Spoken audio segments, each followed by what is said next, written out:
El verano de 2015 lucía como una prueba de fuego para Miguel Herrera y su cuerpo técnico, pues luego de la dolorosa eliminación en Brasil 2014, pero de haber desplegado un buen fútbol que seguía produciendo buenos resultados en los duelos de preparación, se esperaba que este fuera el punto de inflexión en su proceso y se dedicara de lleno a preparar todo lo que estaba por venir. Y de esa manera, por fin tener un técnico que durara todo un ciclo mundialista al mando. No obstante, los problemas comenzaron desde que el Piojo tuvo que armar dos selecciones, una para disputar la Copa América y señalada como el cuadro B, y la otra para jugar la Copa Oro, prioridad para los federativos y cuerpo técnico, pues ganarla era la última oportunidad para buscar el boleto a la Copa Confederaciones de 2017. Antes de jugar el torneo en Chile, Miguel Herrera tuvo el atrevimiento de decir que buscarían ganar el título, algo que a todas luces lucía complicado. En la selección tienes que dar resultados, si no los das, no estás para esos 4 años. Ya encargamos a la gente que hace los comerciales que traiga mi doble. Y que tras los empates frente a Bolivia y los anfitriones, y una derrota frente a Ecuador, terminó con la vergonzosa eliminación como últimos de grupo y con un enrarecido entorno dentro del tricolor. El ambiente tenso, claro que era provocado por los malos resultados, pero también porque tras las declaraciones de Herrera, el famoso narrador Cristian Martinoli se posicionó como el crítico más voraz del seleccionador mexicano, emitiendo juicios que rápidamente hicieron eco.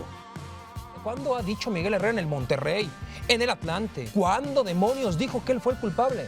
Porque Herrera promete cualquier barbaridad, por eso lo tacho de populachero. Porque es como un político. Este señor llegó y con una ligereza que te da pena, llega este señor con un equipo netamente B, que todos lo conocimos. Así, dice que no solamente van a llegar a las semifinales que prometieron en enero, sino que iban a llegar a la final y ganar el campeonato. Las palabras de Martinoli reflejaban el sentir de una muy buena parte de la afición mexicana, y como era de esperarse, llegaron a oídos del entrenador, quien no dudó en referirse a él de una manera que muchos hemos escuchado. Que me ataquen ustedes, hay un solo pendejo que me ataca, y ya sabrán todos quién es. En algún momento me lo voy a cruzar. No hay discusión de que yo me quiera pelear con él, simplemente es debatir. Con ese enrarecido ambiente, México se dispuso a participar en una nueva edición de la Copa Oro, debutando ante la selección de Cuba.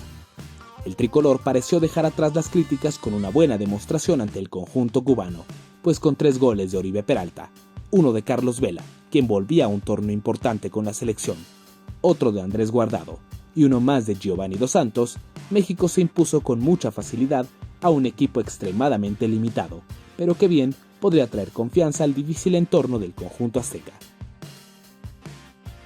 Más temprano que tarde, el funcionamiento del equipo del Piojo comenzó a dejar dudas, pues el siguiente duelo ante Guatemala fue un concierto de fallas, malas decisiones arbitrales, pero sobre todo inoperancia de la selección. Desafortunadamente, uno de los grandes males de los que nuestro fútbol ha padecido a lo largo de la historia. El empate a 0 mandaba al tricolor a la segunda posición por debajo de Trinidad y Tobago, su último rival.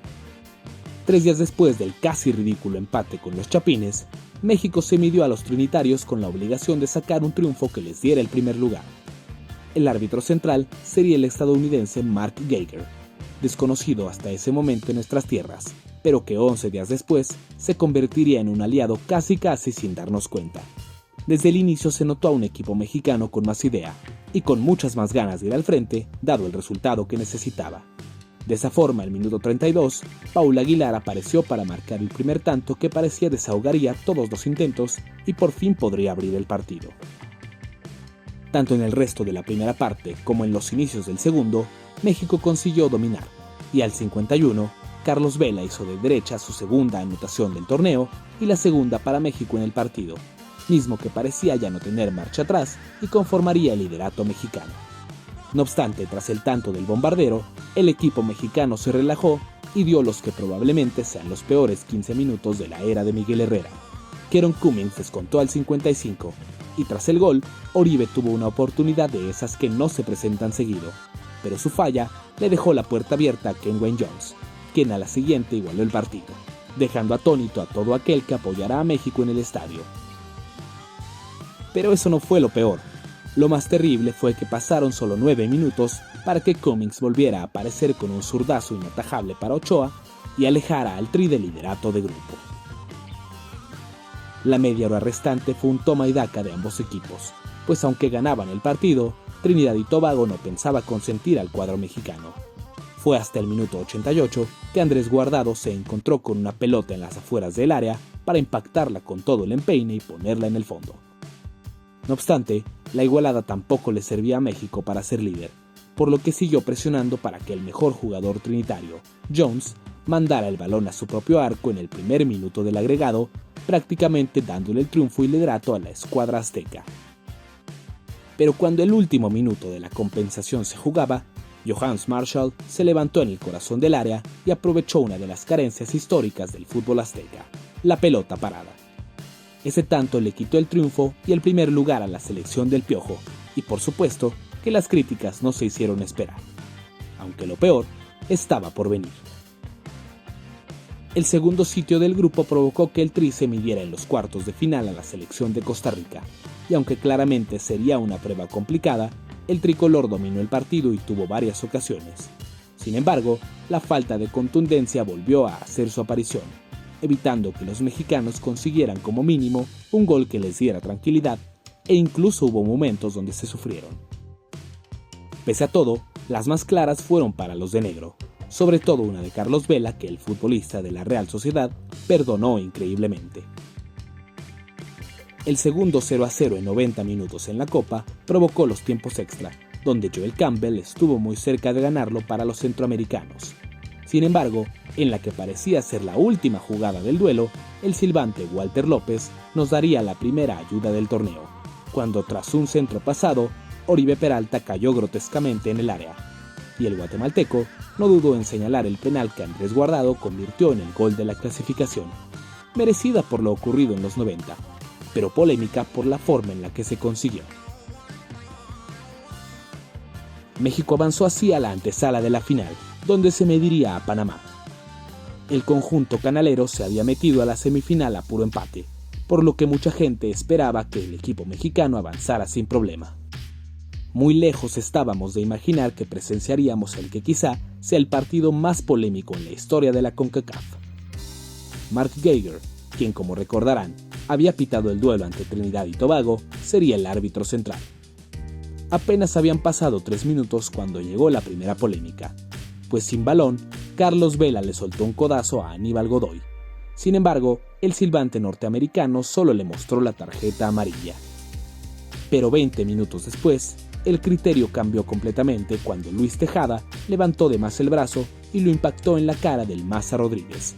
Una jugada que bien pudo ser catalogada como tarjeta amarilla, pero Geiger no lo juzgó así y mandó al 10 canalero a bañarse temprano ante las protestas de los panameños, mismos que ya comenzaban a ver cierta tendencia en su contra.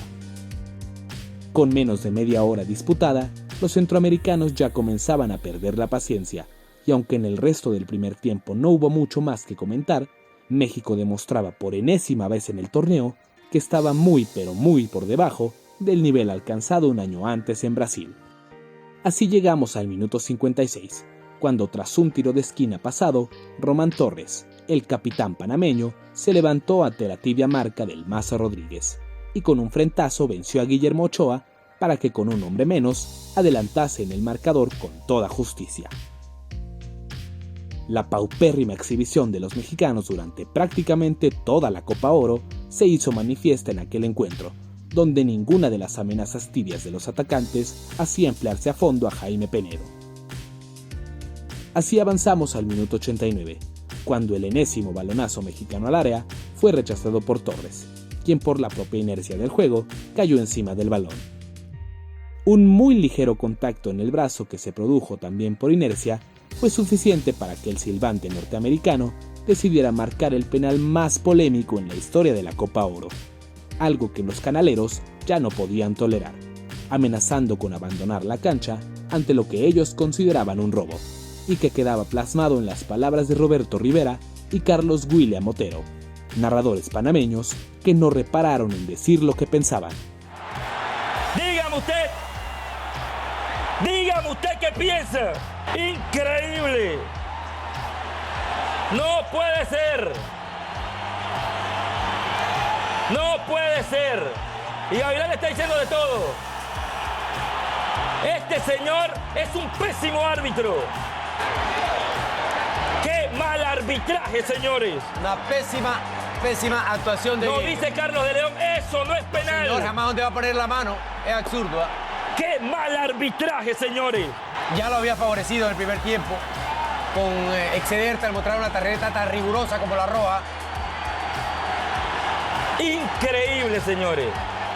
Después de varios conatos de bronca, confusión, mal comportamiento de los aficionados en la grada, gritos, reclamos, la amenaza del abandono y la duda en la cara de Andrés Guardado, el Principito tomó la pelota y la puso en el fondo sin celebrar. Está Blas Penedo Guardado. No lo celebró. Solamente se ve ese el gol de México. En el tiempo extra, los panameños se notaron fuera de sí, con ganas de que el partido se acabara y bastante molestos por lo ocurrido. Al minuto 103, otra vez hubo polémica, pues un nuevo penal fue señalado tras un empujón al Chuleta Orozco. Fue igualmente discutido, aunque quizás, y solo quizás, este sí fue bien marcado. El mismo Guardado tomó la pelota y con mucha seguridad la mandó al fondo, consiguiendo la voltereta más insípida en la historia de la selección nacional. El silbatazo final fue lo peor que le pudo pasar a Geiger, pues los canaleros se le fueron encima, cuestionando su credibilidad como silbante, además de que el poco o mucho prestigio que pudiera tener se fue al diablo, y a la gente le quedó por siempre en la cabeza su actuación en aquel partido. La inmortal foto que los panameños se tomaron en el vestidor es el epílogo perfecto para el partido más polémico que se recuerde en una Copa Oro. 4 días después, y con un sabor de boca más amargo que nunca, México se plantó en la final de la Copa Oro ante la sorprendente Jamaica, que se había deshecho de Estados Unidos y había demostrado un gran crecimiento en los últimos años.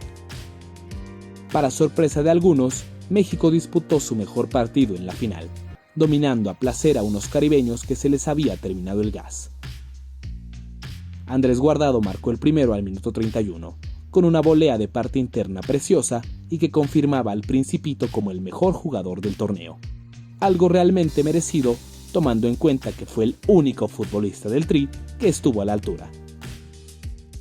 Comenzando la segunda parte, Jesús Manuel Corona marcó el segundo, ese que ya estaba prácticamente dándole el título a México y que 15 minutos más tarde se confirmaría con el tanto de Oribe Peralta, y que a pesar del descuento de Darren Mattox, sentenció el 10º título mexicano en la CONCACAF, remarcando el dominio regional que el tricolor tiene, pero que sin duda quedaría en la memoria como el que peor sabor tuvo con todo el ambiente que lo rodeó. Regularmente los videos de este canal terminan tras el repaso de lo que pasa dentro del terreno de juego, pero lo que ocurrió un día después de la agridulce conquista mexicana termina por cerrar el círculo de una Copa Oro 2015 que le quitó a México más de lo que pudo darle, a pesar de haber sido campeones. Como ya lo dijimos al inicio, Cristian Martinoli y Miguel Herrera tenían un pleito casado, y que muchos tomamos como una simple rivalidad profesional. No obstante, ambos personajes se encontraron en el aeropuerto de Filadelfia el lunes 27 de julio de 2015, y el explosivo timonel mexicano no pudo aguantarse las ganas de agredir al comunicador, mismo que no respondió a la agresión. La hija de Herrera también apareció en la escena agrediendo a Luis García, y demostrando también poco autocontrol. El bochornoso evento tuvo consecuencias, y Herrera dejó el banquillo de la selección mexicana, cortando de tajo un proceso que ya de por sí muchos ponían en duda por el pobre accionar del equipo en el verano. A partir de allí comenzaría un nuevo proceso, que debería terminar en Rusia 2018 y que seguramente contaremos en otra oportunidad. Porque así como repasamos las glorias y leyendas, hay espacio para la polémica, las tristezas y las decepciones que también encuentran lugar en el baúl del fútbol mexicano.